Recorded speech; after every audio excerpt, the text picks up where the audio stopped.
بسم الله الرحمن الرحيم.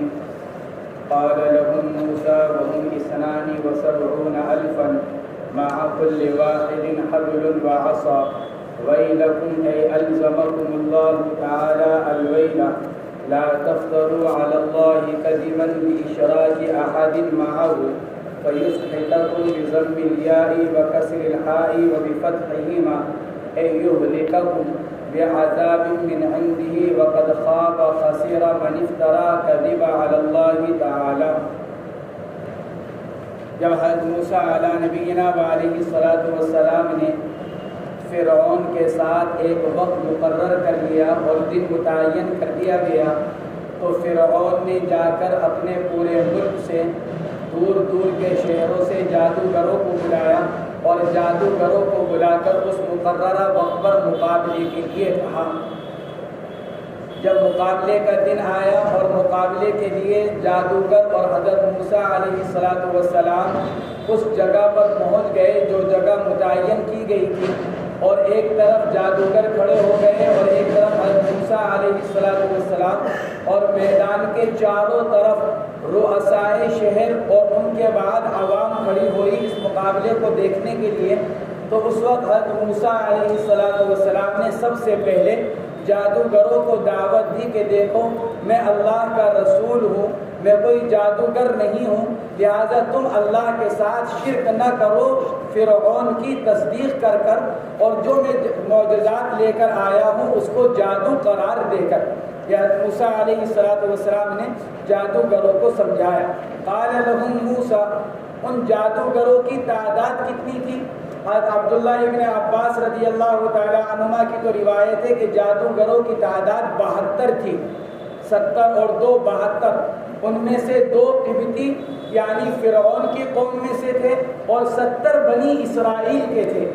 72 جادوگر تھے. اس کے علاوہ اور بہت سے مختلف اقوال ہیں. 4,000 8,000 12,000 15,000 21,000. مصنف علیہ رحمہ نے ایک قول نقل کیا 72,000. وَهُمْ 72,000. ان جادوگروں کی تعداد 72,000 تھی.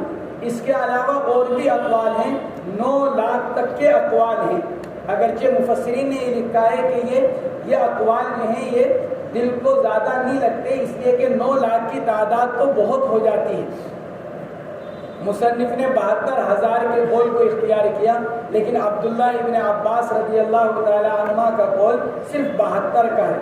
مع کل واحد حبل وعصا فرماتے ہیں، اور ہر ایک کے ساتھ ایک رسی اور ایک لکڑی تھی، اور ان کا جو سردار تھا وہ شمعون نام کا تھا جو نابینا تھا. وَيْلَكُمْ اے الزمکم اللہ تعالی الویل، ویلکم تم پر تمہاری کمبختی، ویل کمبختی ہلاکت. مصنف فرماتے ہیں کہ ویلکم جو منصوب ہے یہ فعل کے محذوف ہونے کی وجہ سے، اے الزمکم اللہ تعالی الویل، یعنی عامل کے محذوف ہونے کی وجہ سے اس کو منصوب پڑھا جا رہا ہے. معنی کیا؟ اے الزمکم اللہ تعالی الویل، کہ اتارے تم پر، لازم کر دے اللہ تعالیٰ تم پر کمبختی کو. لا تفتروا علی اللہ کذبا، اللہ پر جھوٹ نہ باندھو. جھوٹ کیسے باندھنا؟ باشراک احد معہ، اللہ تو ایک ہے، تم فرعون کو اس کے ساتھ معبود قرار دیتے ہو، تو یہ اللہ کے ساتھ جھوٹ باندھنا ہوا. باشراک احد معہ، یا پھر معجزات کو سحر قرار دے کر، یا پھر فرعون کی تصدیق کر کر. مختلف اقوال ہو سکتے ہیں شرک کی صورتوں میں. باشراک احد معہ، اللہ پر جھوٹ نہ باندھو اس کے ساتھ کسی کو شریک کر کر. کیا ہوگا؟ فیسحتکم، دونوں قراءتیں، یسحتکم باب افعال سے یا یسحتکم باب ثلاثی سے. فرماتے ہیں فیسحتکم، یا اور یا کا ضمہ اور ہا کا کسرہ، وبفتحہما، اور یا اور ہا دونوں کا فتحہ، یعنی یسحتکم. اس کے معنی آتے ہیں جڑ سے کسی چیز کو ختم کر دینا. سحت کہتے ہیں جڑ سے کسی چیز کا ختم کر دینا، بنیاد سے ختم کر دینا. فَيُسْحِتَكُمْ بِعَذَابٍ، اللہ تم کو ہلاک کر دے گا اپنے پاس سے عذاب دے کر. بِعَذَابٍ مِّنْ عِنْدِهِ وَقَدْ خَابَ خَسِرَ مَنِ افْتَرَىٰ، اور تحقیق کے ناکام ہو جائے گا وہ شخص جو اللہ پر جھوٹ باندھے گا. جو جھوٹ بولے گا وہ ناکام اور خسارے میں رہے گا. جب حضرت موسیٰ علیہ السلام نے یہ جملہ کہا تو اگرچہ یہ کوئی بہت فصیح و بلیغ کوئی جملہ یا کوئی لمبی چوڑی تقریر نہیں تھی، لیکن چونکہ حضرت موسیٰ علیہ السلام اللہ کے جلیل القدر پیغمبر تھے اور انتہائی خلوص کے ساتھ انہوں نے جادوگروں کو یہ سمجھایا تھا، تو اس مختصر سے جملے کا ان جادوگروں پر اثر ہونے لگا جو مقابلے کے لیے حضرت موسیٰ علیہ السلام کے آئے تھے. فَتَنَازَعُوا أَمْرَهُمْ بَيْنَهُمْ، آپس میں ان کے درمیان اختلاف ہونے لگا. فَتَنَازَعُوا أَمْرَهُمْ بَيْنَهُمْ، آپس میں مشورہ کرنے لگے، اختلاف کرنے لگے آپس میں اپنے معاملے میں. کس معاملے میں؟ فی موسیٰ وَأَخِیہ، موسیٰ اور ہارون کے بارے میں. بعض کہنے لگے کہ بھئی ایسا لگتا ہے کہ رسول ہی ہیں، اس لیے کہ ایسی بات کو نبی اور رسول ہی بتلا سکتا ہے اور کہہ سکتا ہے اور سمجھا سکتا ہے. بعض کہنے لگے کہ نہیں جادوگر ہی لگتے ہیں. تو فَتَنَازَعُوا أَمْرَهُمْ بَيْنَهُمْ أي فِي مُوسَىٰ وَأَخِيهِ، اور آہستہ آہستہ یہ بات کرنے لگے. وَأَسَرُّوا النَّجْوَىٰ، خاموشی کے ساتھ سرگوشی کرنے لگے تاکہ نہ موسیٰ سنے اور نہ فرعون، کیونکہ فرعون کا بھی خوف تھا. فرعون ان لوگوں کو لے کر آیا تھا مقابلہ کرنے کے لیے، اس لیے فرعون سے چھپا کر آپس میں سرگوشیاں کرنے لگے. وَأَسَرُّوا النَّجْوَىٰ أي الْكَلَامَ بَيْنَهُمْ فِيهِمَا، یعنی موسیٰ اور ہارون علیہ السلام کے بارے میں جو آپس میں گفتگو کر رہے تھے اس کو چھپانے لگے، ایک دوسرے سے بالکل قریب ہو کر گفتگو کرنے لگے. قَالُوا لِأَنفُسِهِمْ، آپس میں کہنے لگے. قَالُوا لِأَنفُسِهِمْ، آپس میں کہنے لگے، یعنی مشورہ ہو جانے کے بعد، سرگوشیاں ہو جانے کے بعد پھر بطور فیصلے کے کہنے لگے. ان ہذین، نے بھئی یہ دونوں تو جادوگر ہی ہیں. پہلے تو کچھ اختلاف سا ہوا، بعد حضرت موسیٰ علیہ السلام کے قول کی طرف مائل ہوئے، ان کی باتوں کی طرف متوجہ ہوئے اور کہنے لگے کہ بھئی موسیٰ جادوگر کے بجائے رسول اور نبی محسوس ہوتے ہیں. بعض نے کہا کہ نہیں جادوگر ہی لگتے ہیں، تو فیصلہ یہ ہوا کہ نہیں جادوگر ہی ان کو قرار دیا جائے. ان ہذین لابی عمرو ولغیرہ ہذان وهو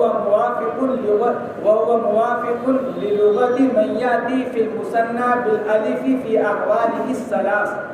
ان ہذین فرماتے ہیں کہ یہ ابو عمرو کی لغت ہے، اور ابو عمرو کے علاوہ بقیہ تمام قراء کی لغت ہذانی وَلِغَيْرِهِ ہَذَانِ فرماتے ہیں، اور یہ ہَذَانِ موافق ہے ان لوگوں کی لغت کے جو تثنیے کے صیغے میں تینوں حالتوں میں الف لے کر آتے ہیں، یعنی منصوب ہونے کی حالت میں بھی، مرفوع ہونے کی حالت میں بھی، اور مجرور ہونے کی حالت میں بھی. مررتو بہذین کے بجائے مررتو بہذانی، رأیتو ہذین کے بجائے رأیتو ہذانی، یعنی تثنیے کے اس صیغے میں، ہذانی کے تثنیے کے صیغے میں تینوں صورتوں میں، چاہے وہ مجرور ہو یا مرفوع ہو یا منصوب ہو، اس میں الف لے کر آتے ہیں. کن لوگوں کی لغت؟ قبیلہ بنو حارث. قبیلہ بنو حارث ہذانی کو تینوں صورتوں میں الف دیتا ہے، اس کو یا کے ساتھ نہیں پڑھتا. یہی بنو حارث حاشیے کے اندر جو لکھا ہوا ہے کہ وَهَذَانِ اسْمُ إِنَّ عَلَى لُغَةِ بَلْ حارث، یہ بل حارث بنو حارث ہے، اس کو مخفف کر کر بل حارث کہا جاتا ہے. بنو حارث میں سے نون اور واو کو حذف کر دیا گیا، با کو لام کے ساتھ ملا دیا گیا، بل حارث ہو گیا. یہ بل حارث الگ سے کوئی چیز نہیں بلکہ یہ بنو حارث کا مخفف ہے. تو قبیلہ بنو حارث کی لغت ہذانی کے اندر یہ ہے کہ تینوں صورتوں میں اس کو الف کے ساتھ پڑھتے ہیں. اسی کو مصنف فرماتے ہیں لغت من یاتی فی المثنى، یعنی تثنیے کے صیغے میں. ہذانی تثنیے کا صیغہ ہے، تثنیے کے صیغے میں اس کو الف کے ساتھ ذکر کرتے ہیں فی احوالہ الثلاث، اس کی تینوں حالتوں میں، یعنی مرفوع ہونے کی حالت ہو یا منصوب ہونے کی حالت ہو یا مجرور ہونے کی حالت ہو۔ ان هذین لساحران یریدان ان یخرجاکم من ارضکم بسحرہما، یہ دونوں تو البتہ جادوگر یہ چاہتے ہیں کہ نکال دیں تم لوگوں کو تمہارے ملک سے، جیسے فرعون نے کہا تھا کہ یہ تم کو تمہارے ملک سے نکالنا چاہتے ہیں، موسیٰ تم تو ہمیں ہمارے ملک سے نکالنا چاہتے ہو۔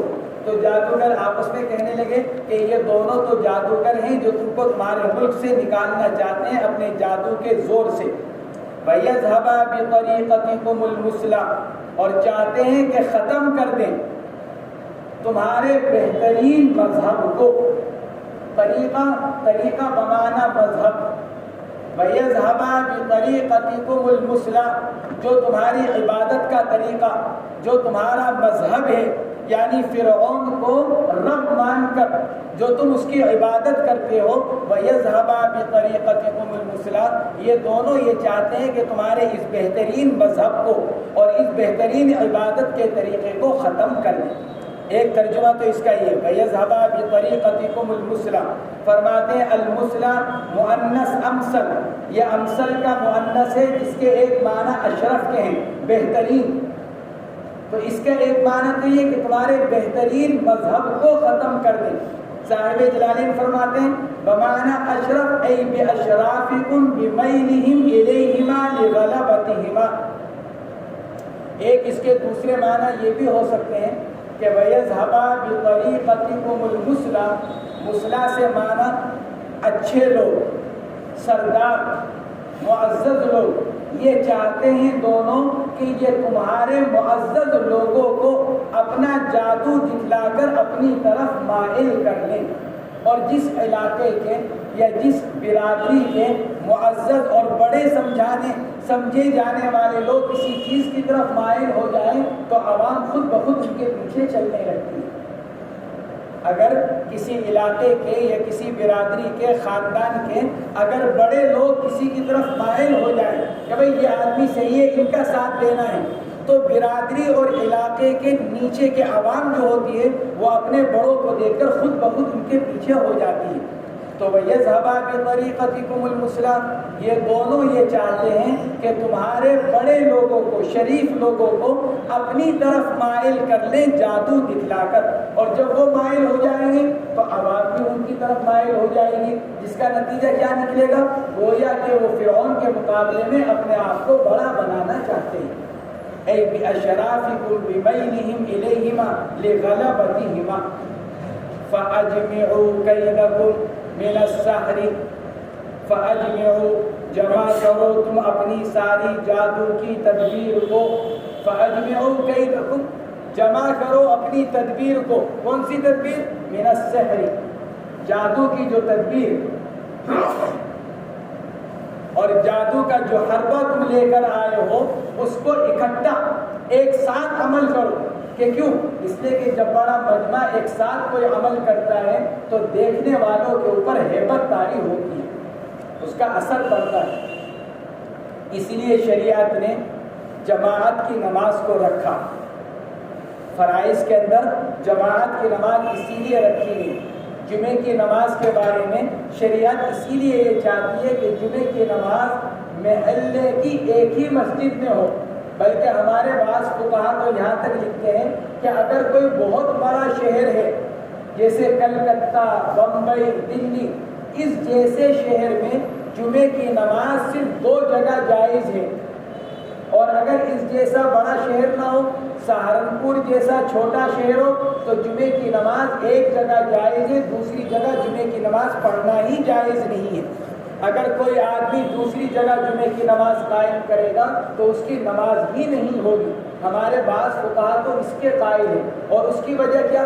تاکہ بڑے سے بڑا مجمع ایک ہی جگہ جمعے کی نماز ادا کرے اور ایک بڑے مجمع کا اثر دیکھنے والوں کے اوپر پڑے۔ اگرچہ مفتہ بھی قول حضرات حنفیہ کے ہاں یہ ہے کہ ایک علاقے میں، ایک شہر میں متعدد جگہوں پر جمعے کی نماز پڑھی جا سکتی ہے، لیکن شریعت میں یہ بات مطلوب اور مستحسن نہیں ہے کہ محلے کی ہر مسجد میں جمعے کی نماز ہو۔ آج کا ماحول تو یہ بن چکا ہے کہ ہر ایک یہ چاہتا ہے کہ اگر میرے محلے میں 3 مسجد ہے تو تینوں مسجدوں میں جمعے کی نماز ہو۔ کرونا سے پہلے تو کم سے کم اس کا خیال تھا کہ محلے کی بہت سی مسجدوں میں سے ایک آدھ مسجد کے اندر جمعے کی نماز ہوا کرتی تھی۔ کرونا کی وجہ سے ہر مسجد کے اندر ضرورت کی وجہ سے جمعے کی نماز شروع کی گئی، تو ضرورت کے ختم ہو جانے کے بعد جن مسجدوں میں نیا جمعہ شروع کیا گیا تھا ان کو بند کر دینا چاہیے تھا، لیکن لوگوں نے اپنی سہولت کی وجہ سے اور صرف اس وجہ سے کہ نہیں ہماری مسجد میں بھی جمعہ ہوتا رہے، اس کو ختم نہیں کیا۔ حالانکہ شرعاً یہ بات اچھی نہیں ہے، بلکہ شرعاً یہ بات پسندیدہ ہے کہ کم سے کم مسجدوں میں جمعے کی نماز ادا کی جائے تاکہ بڑے سے بڑا مجمع ایک جگہ جمع ہو کر جمعے کی نماز ادا کرے۔ فَأَجْمِعُوا كَيْدَكُمْ، سب لوگ اکٹھے ہو کر تدبیر کرو۔ فَأَجْمِعُوا كَيْدَكُمْ، سب لوگ جمع ہو کر اکٹھا تدبیر کرو۔ مِنَ السَّحْرِ، یعنی جو جادو دکھلانا ہے سب اکٹھا ہو کر جادو دکھلاؤ۔ بِحَمْزَةِ وَصْلٍ وفتح المیم من جمع ای لما وبحمزة قطع وکسر المیم من اجمع احکم۔ اجمعو کے بارے میں بیان فرما رہے ہیں۔ اجمعو کے اندر دونوں قراءت ہے۔ اگر اس کو اجمعو پڑھا جائے، میم کا کسرہ، حمزہ کی 2 قسمیں ہیں، حمزہ وصلیہ اور حمزہ قطعیہ۔ حمزہ وصلیہ اس کو کہا جاتا ہے کہ جس کے ساتھ اگر پہلا کوئی جملہ ملے تو اس جملے کی وجہ سے حمزہ ساکت ہو جاتا ہے، وہ حمزہ وصلیہ کہلاتا ہے۔ اور اگر پچھلے جملے کے ملنے کے باوجود اگر حمزہ نہ گرے تو اس کو حمزہ قطعی کہا جاتا ہے۔ مصنف فرماتے ہیں اگر یہاں پر حمزہ وصلیہ ہے، یعنی فا کے ملنے کی وجہ سے اگر حمزہ گرے تو پھر میم کا فتحہ فجمعو، گویا کہ یہ ماضی کا صیغہ ہوا باب اجماع، اجمع یجمع اجماع، اجمع یجمع اجماع، باب افعال سے فجمعو، جمع کیا ان لوگوں نے، یہ ماضی کا صیغہ ہوگا، فجمعو ماضی کا صیغہ۔ اور اگر الف کو برقرار رکھا جائے تو پھر اجمعو، میم کا کسر، فجمعو کا ہوگا باب فتح یفتح سے، باب جمع یجمع ثلاثی سے۔ اس صورت میں الف ساکت ہو جائے گا اور میم کا فتح۔ اور اگر الف کو برقرار رکھا جائے، الف کو قطعی قرار دیا جائے تو پھر اس صورت میں میم کا کسرہ ہوگا اور پھر وہ باب افعال سے امر کا صیغہ ہوگا۔ فاجمعوا، اگر الف پڑھا جائے گا تو اجمعوا، اور اگر الف کو ساکت کیا جائے گا تو فجمعوا۔ یہ نہیں ہوگا کہ الف کو بھی ساکت کر دیا جائے اور میم کا بھی فتحہ پڑھا جائے۔ اگر الف ساکت ہوگا تو پھر میم کا فتحہ ہوگا، اور اگر الف کو پڑھا جائے گا تو پھر میم کا کسرہ ہوگا۔ فرماتے ہیں بحمزۃ وصل وفتح المیم، اگر حمزہ وصل ہے اور میم کا فتحہ ہے تو پھر یہ باب جمع یجمع سے، اے لما، لما کے معنی آتے ہیں جمع کرنا۔ اور اگر حمزہ قطعی ہے یعنی حمزہ کو گرایا نہیں جائے گا تو پھر میم کا کسرہ باب اجمع یجمع سے، جس کے معنی آتے ہیں احکمہ، یعنی مضبوط کرنا، اپنی تدبیروں کو مضبوط کرو۔ فاجمعوا کیدکم، مضبوط کر لو اپنے حربے کو اور اپنی تدبیر کو۔ ثم اتوا صفا، پھر آؤ سب کے سب جمع ہو کر صف لگا کر۔ ثم اتوا صفا، پھر آؤ سب اکٹھے ہو کر صف لگا کر۔ صفا اس لیے کہ ایک ساتھ عمل سے رعب پڑتا ہے، اس لیے کہنے لگے کہ سب ایک ساتھ جمع ہو کر ایک ساتھ آ کر اپنے جادو کو ڈالو۔ صفا حال، فرماتے ہیں کہ صفا حال ہے، اے مصطفین، حال کس سے ہے؟ اتو کی ضمیر سے۔ تو اتو کی ضمیر تو کیا ہے؟ جمع، ثم اتو یہ تو جمع ہے۔ صفا مفسرین فرماتے ہیں کہ صفا مصدر ہے، اور مصدر تسنیہ کے معنی میں بھی آتا ہے اور جمع کے معنی میں بھی آتا ہے، مفرد اور جمع دونوں کے معنی میں آتا ہے۔ اس لیے صفا مصدر کو حال بنا دیا گیا، اتو جمع کی ضمیر سے، اس لیے مصنف اس کا ترجمہ کر رہے ہیں اے مصطفین، جمع کے معنی ثم اتوا صفا، اے ثم اتوا مصطفین، آؤ اس حال میں کہ تم سب کے سب صف لگائے ہوئے ہو۔ وقد افلح فاز اليوم من استعلا، اور تحقیق کے کامیاب ہوگا آج وہ آدمی جو غالب رہے گا، جو غالب رہے گا وہ کامیاب، یعنی اس کو بہت سے انعامات ملیں گے جیسا کہ فرعون نے ہمارے سے وعدہ کیا ہے۔ وقد افلح فاز اليوم من استعلا، غلبہ، جو غالب آئے گا وہی کامیاب ہو جائے گا۔ قالوا یا موسیٰ اختر اما ان تلقی عصاک ای اولا و اما ان نکون اول من القى عصاه۔ جب جادوگر جمع ہوئے اور آپس میں یہ مذاکرہ ہو گیا کہ سب اکٹھے ہو کر اپنا جادو دکھلائیں گے، تو انہوں نے حضرت موسیٰ پر ذرا اپنا رعب ڈالنے کے لیے اور اپنے آپ کو بے پرواہ دکھلانے کے لیے حضرت موسیٰ سے کہا موسیٰ پہلے تم اپنا جادو دکھلاؤ گے یا پہلے ہم اپنا جادو دکھلائیں؟ یعنی یہ بتلانے کے لیے کہ ہماری اتنی بڑی تعداد کے سامنے تمہاری کوئی اکیلے کی حیثیت نہیں ہے، تم پہلے دکھلاؤ یا ہم پہلے دکھلائیں، غالب تو ہمیں ہی آنا ہے۔ قالوا یا موسیٰ اما ان تلقی و اما ان نکون اول من القى، مصنف نے لفظ اختر کا اضافہ کیا، قالوا یا موسیٰ اختر، موسیٰ تم منتخب کر لو، یہ اختر بڑھایا کیوں؟ یہ بتلانے کے لیے کہ اما ان تلقی عصاک و اما ان نکون اول من القى، یہ جو منصوب ہے فعل کے محذوف ہونے کی وجہ سے۔ قالوا یا موسیٰ اختر، کہا ان لوگوں نے اے موسیٰ تم منتخب کر لو کہ کیا، یا تم پہلے ڈالو گے اپنے عصا کو، وَإِمَّا أَن نَّكُونَ أَوَّلَ مَنْ أَلْقَىٰ عَصَاهُ، یا ہم اپنے عصا کو پہلے ڈالنے والے بن جائیں۔ تو لفظ اختر بڑھا کر مصنف نے یہ بتلایا کہ اما ان تلقی عصا کا جو منصوب ہے وہ فعل کے محذوف ہونے کی وجہ سے۔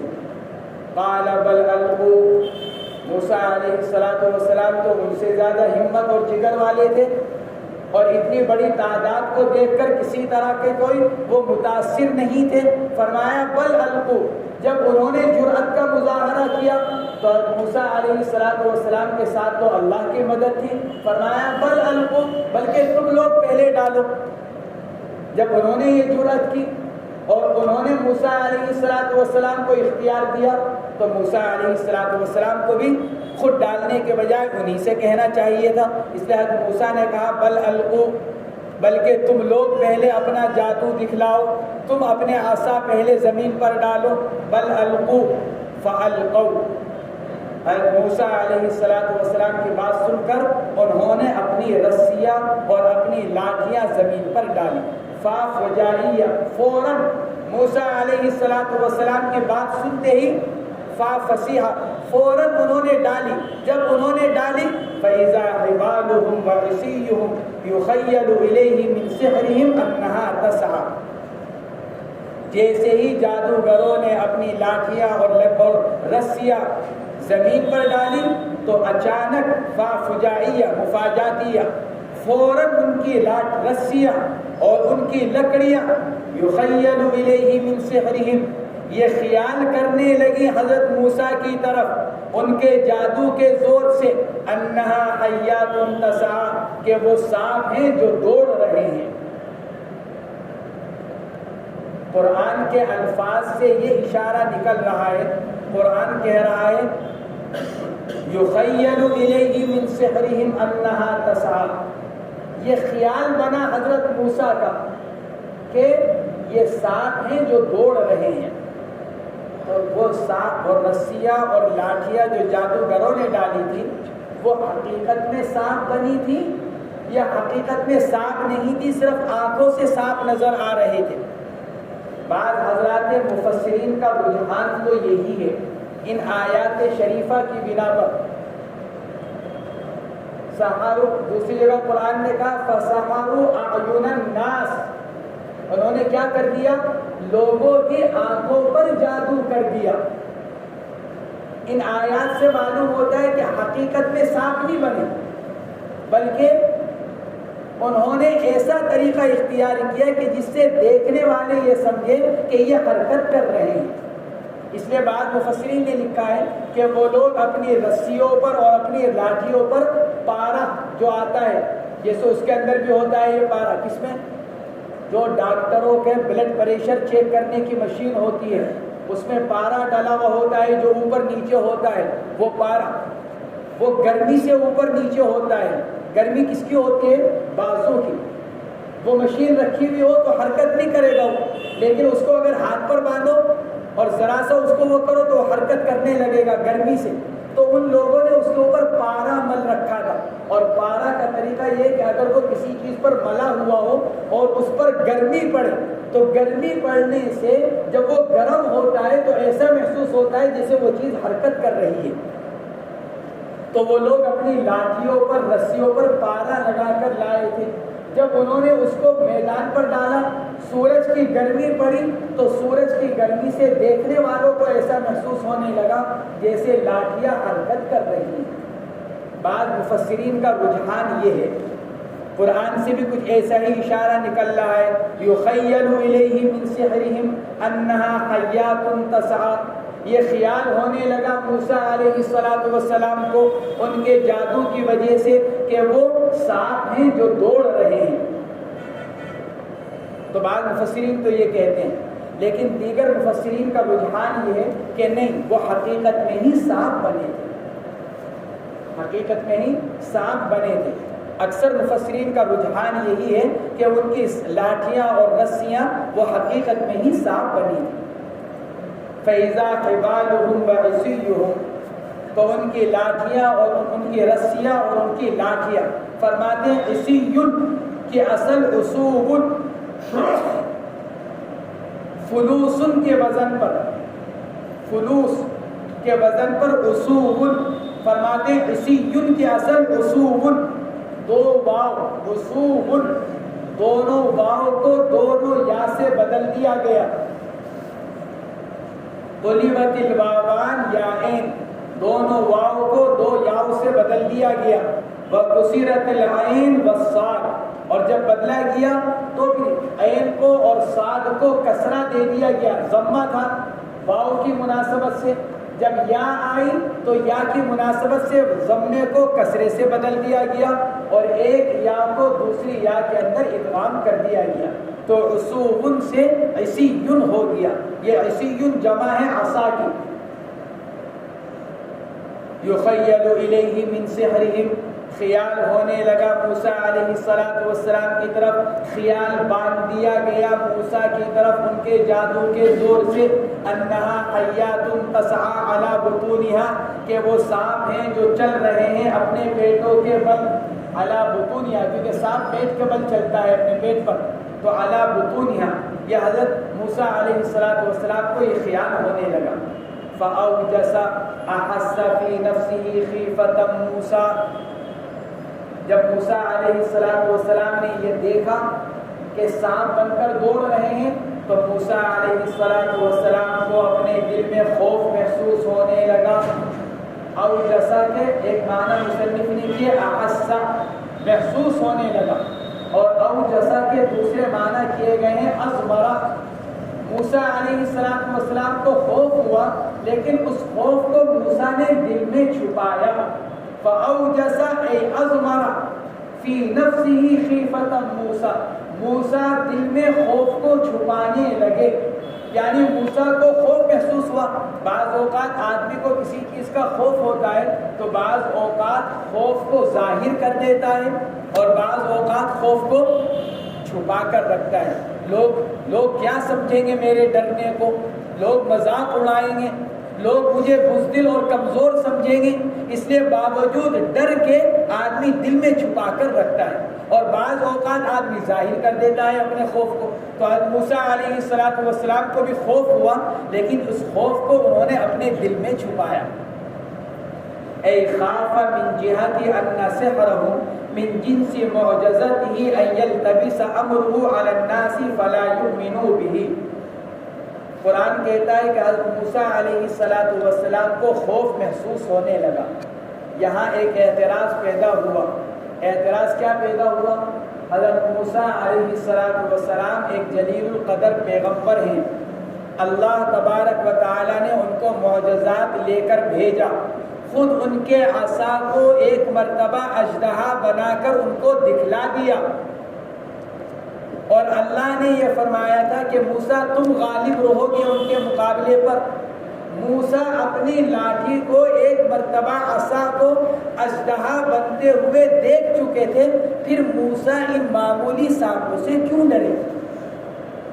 یہ اعتراض پیدا ہوتا ہے کہ موسیٰ ان معمولی سانپوں سے کیوں ڈرے، حالانکہ وہ اپنی لکڑی کو کوہ طور پر ایک بڑا اژدہا بنتا ہوا دیکھ چکے تھے، پھر موسیٰ کیوں ڈرے؟ مصنف اس کی جواب کی طرف اشارہ کر رہے ہیں۔ دو جواب دیے گئے، ایک جواب مصنف نے دیا، فرماتے ہیں من جہت ان سحرہ من جنس معجزتہ، موسیٰ علیہ السلام کو خوف سانپوں کے کاٹنے کا نہیں تھا کہ سانپ کاٹ لیں گے میرے، سانپ کا ڈر نہیں تھا، ڈر یہ تھا موسیٰ علیہ السلام کو کہ جادوگروں نے جو اپنا جادو دکھلایا، موسیٰ یہ سمجھ رہے تھے معلوم نہیں جادوگر کیا جادو دکھلائیں گے اپنا، میں اس کے مقابلے میں جو جادو اپنا جو معجزہ دکھلاؤں گا وہ کیا، عصا کا اژدہا بن جانا، لیکن جادوگروں نے کیا جادو دکھلایا، عصا کا ہی سانپ بن جانا۔ حضرت موسیٰ کو یہ خطرہ ہوا جو جادوگروں نے دکھلایا ہے، میرا معجزہ بھی کس قبیلے سے ہے، اسی قبیل سے ہے، جس طرح ان کی لکڑیاں سانپ بنی ہیں، میرا معجزہ کیا ہے، میری لکڑی بھی سانپ بنے گی۔ تو اب یہ دیکھنے والے جادو اور معجزے میں تمیز کس طرح کریں گے؟ اگر ان کا جادو کچھ اور ہوتا، میرا معجزہ یہ ہوتا، تو ہر ایک دیکھنے والے کے اوپر ظاہر ہو جاتا کہ بھئی یہ جادو ہے، یہ معجزہ ہے۔ لیکن اب مسئلہ یہ کہ ان کا جادو اور میرا معجزہ دونوں کی جنس ایک ہے، تو اب یہ دیکھنے والے فرق کس طرح کریں گے؟ یہ حضرت موسیٰ کو خوف یہ ہوا تھا، یہ خوف نہیں کہ سانپ میرے کاٹ لیں گے، کیونکہ تو حضرت موسیٰ کو معلوم تھا کہ یہ کوئی نقصان نہیں پہنچا سکتے، یہ ایسا ہے جیسے میری لاٹھی سانپ بنی تھی اور میں نے اس کے منہ میں ہاتھ ڈال کر اس کو دوبارہ لکڑی بنا دیا تھا، جسے قرآن نے کہا پیچھے حضرت موسیٰ کو حکم دیا گیا تھا کہ لا تخف، ڈرو مت، آپ تو اس کو پکڑ لو، دوبارہ اپنی حالت پر آ جائے گی، سنعیدھا سیرتھا الاولیٰ۔ تو وہاں تو حضرت موسیٰ اس کو پکڑ چکے تھے، تو یہاں اس سے کیوں ڈرتے ہیں، ان سانپوں سے؟ تو ڈر کہیں کا تھا کہ معجزہ اور جادو میں تمیز نہیں ہو پائے۔ مصنف اس جواب کی طرف اشارہ کر رہے ہیں، من جہتی ان سحرہ، خاف من جہتی، خوف اس جہت سے ہوا تھا کہ جادوگروں کا جادو موسیٰ کے معجزے کی جنس ہے، تو پھر ان یلتبس امرہ علی الناس، لوگوں کے اوپر یہ معاملہ کیا ہو جائے گا، ایسا ملتبس ہو جائے گا، دشوار ہو جائے گا کہ وہ یہ سمجھ نہیں سکیں گے، فلا یؤمنوا بہ، ان کو حق اور باطل کے درمیان میں فرق محسوس نہیں ہوگا۔ جادو کا باطل ہونا، میرے معجزے کا حق ہونا، اللہ کی طرف سے ہونا، چونکہ لوگوں کے اوپر یہ بات ظاہر نہیں ہو سکے گی، فلا یؤمنوا بہ، تو وہ میرے معجزے کو دیکھ کر ایمان بھی نہیں لائیں گے۔ یہ ایک جواب تو مصنف نے دیا۔ دوسرا جواب اس کا یہ دیا گیا کہ نہیں، خوف سے خوف علی الحیات ہی مراد لے لیا جائے۔ موسیٰ کو خوف کس کا ہوا؟ سانپوں کا ہوا۔ تو سانپوں کا خوف کیوں ہوا؟ کیونکہ موسیٰ علیہ السلام باوجود جلیل القدر پیغمبر ہونے کے بہرحال انسان ہیں، اور نقصان دینے والی چیزوں سے خوف کا محسوس ہونا یہ ایک طبعی اور فطری چیز ہے۔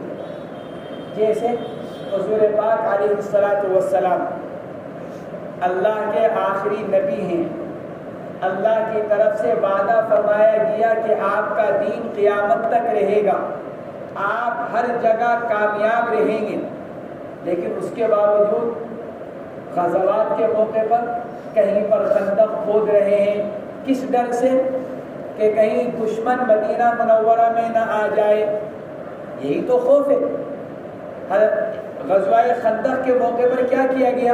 مشورہ کیا گیا، بعض صحابہ نے مشورہ کیا کہ جی ہماری طرف کیا ہوتا ہے، دشمن کا جب خوف ہوتا ہے تو دشمن کو روکنے کے لیے شہر کے چاروں طرف خندق کھود دی جاتی ہے۔ حضور پاک علیہ السلام نے اس رائے کو پسند کیا اور آپ نے مدینے کے اطراف میں چاروں طرف کیا کھدوائی، خود آپ اس کے اندر شریک ہوئے اور آپ نے خندق کھودی۔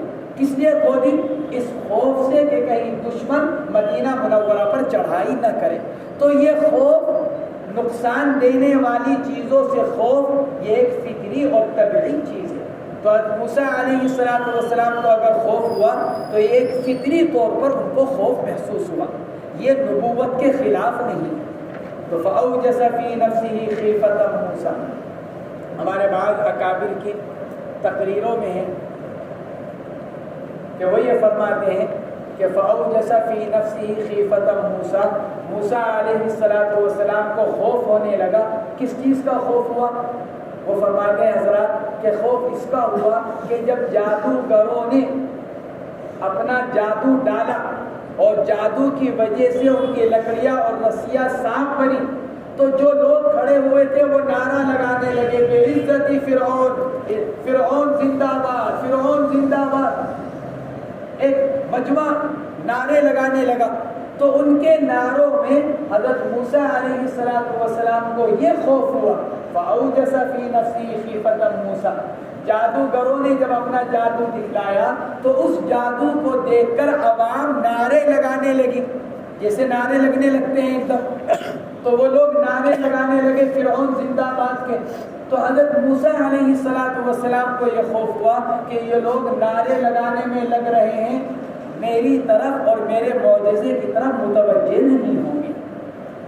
میں اگر اس وقت اپنا معجزہ دکھلاتا ہوں تو یہ تو نعرے لگانے پر لگ رہے ہیں، تو ان نعروں میں، اس شور میں میری طرف لوگ متوجہ نہیں ہوں گے اور میرے معجزے کو دیکھ کر ایمان قبول نہیں کریں گے۔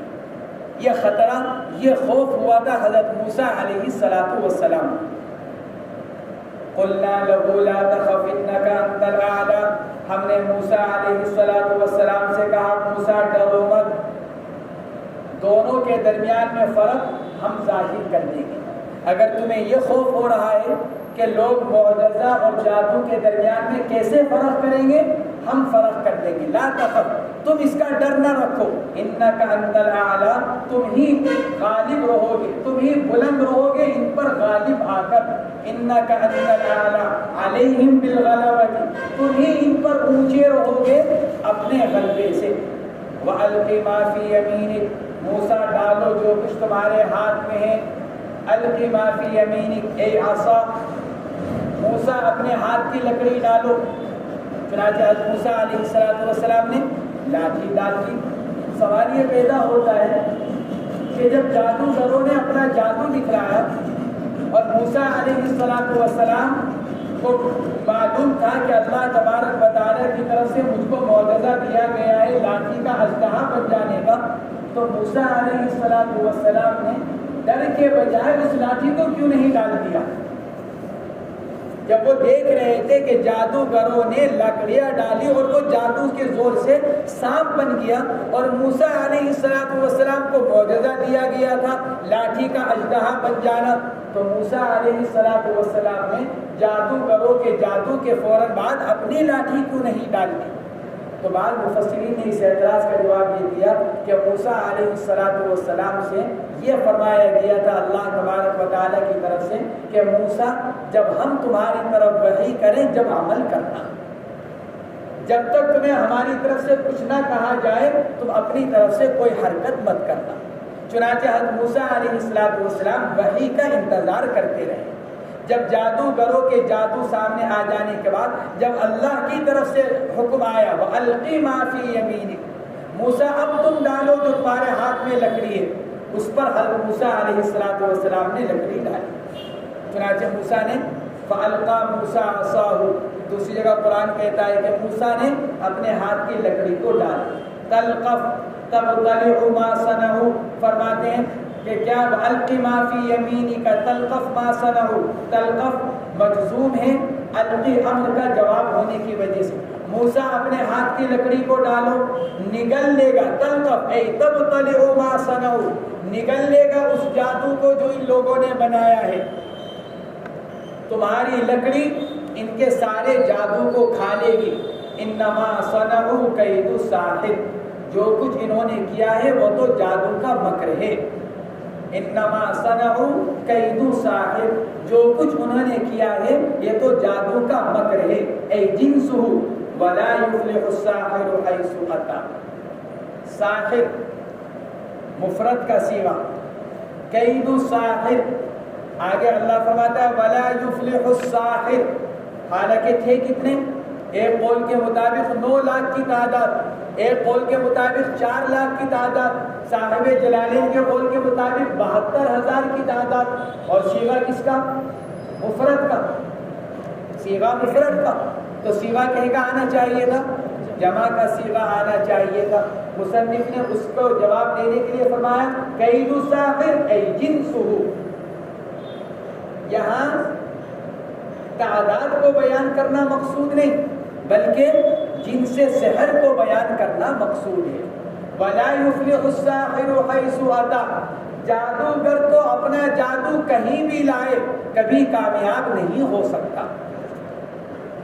اگر یہاں جمع کا صیغہ لے کر آتے تو یہ خیال ہو سکتا تھا قرآن پاک کی آیت میں اگر ہوتا ولا یفلح السحرۃ، اگر جمع کا صیغہ ہوتا ولا یفلح السحرۃ تو پڑھنے والے کو یہ خیال ہو سکتا تھا کہ بھئی یہ جادوگر تو کامیاب نہیں، لیکن ہو سکتا ہے کوئی اور جادوگر کامیاب ہو جائے.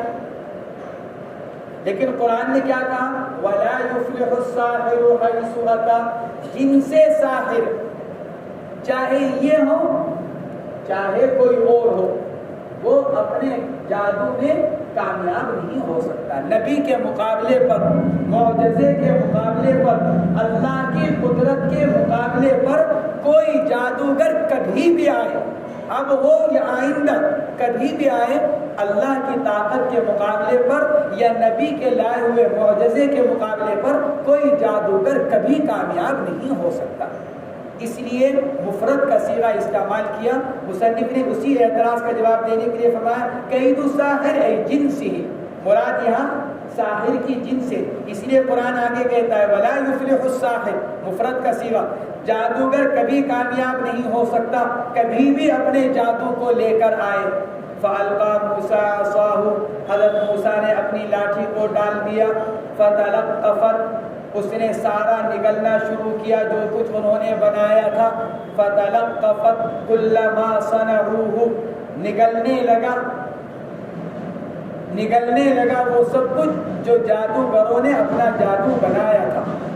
فألقي السحرة سجدا، جب جادوگروں نے یہ دیکھا کہ موسیٰ علیہ السلام کی لاٹھی نے ہمارے سارے جادو کو کھانا شروع کر دیا تو سمجھ گئے کہ موسیٰ جادوگر نہیں ہے.